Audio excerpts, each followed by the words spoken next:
ఆహల్య గారు, ఎందుకండి నా కాళ్ళ మీద పడుతున్నారు?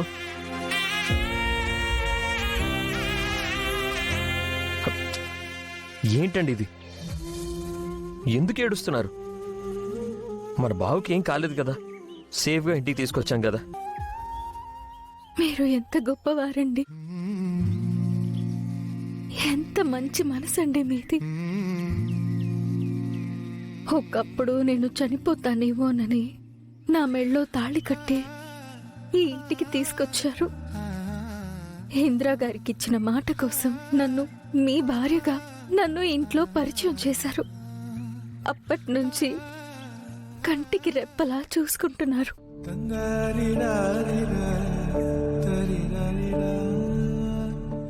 నా కోసం మీరు ఎన్నో మాటలు పడ్డారు, నిందలు మోశారు.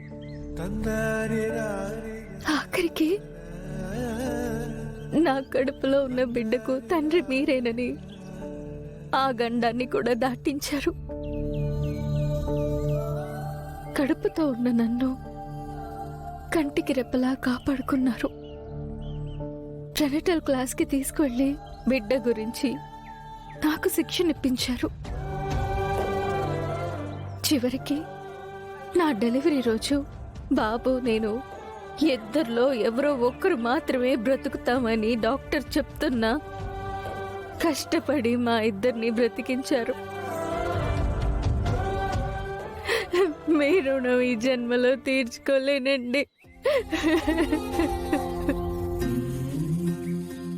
మీకు నాకు మధ్య రుణం ఏంటండి? మనం బాబుకి తల్లిదండ్రులు. మిమ్మల్ని బాబుని జాగ్రత్తగా చూసుకోవడం నా బాధ్యత. అవునండి, ఆ బాధ్యతని దేవుడు అంత గొప్పగా నెరవేరుస్తున్నాడు. ఇప్పుడు కూడా బాబుకి ఇంద్రగారి పేరు పెట్టాలని మీరెంతో కష్టపడ్డారు. ఇంద్రగారి పేరు పెట్టడం బామ్మగారికి ఇష్టం లేదని అన్ని స్లిప్పుల మీద ఇంద్రగారి పేరు రాశారు. దానికోసం మీరు దెబ్బలు కూడా తిన్నారు. మీ నాన్నగారు కూడా మందలించారు. అందరి ముందు అవమానపడ్డారు. ఇదంతా బాబుకి ఇంద్రగారి పేరు పెట్టడం కోసమే కదా.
దీర్ఘాయుష్మాన్ భవ.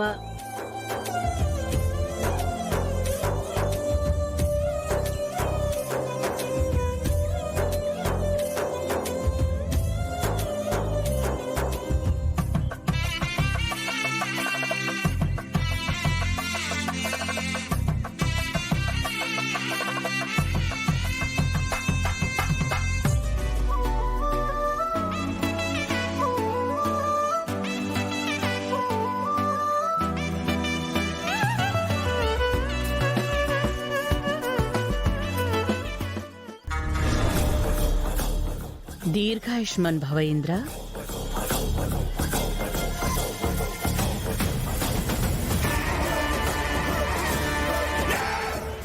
మీ జేజమ్మ కోరుకున్నట్టు నీ పేరులో రాజసం ఉట్టిపడుతోంది.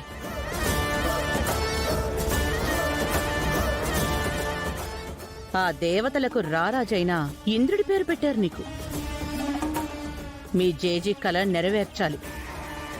నువ్వు మహారాజు అవ్వాలి.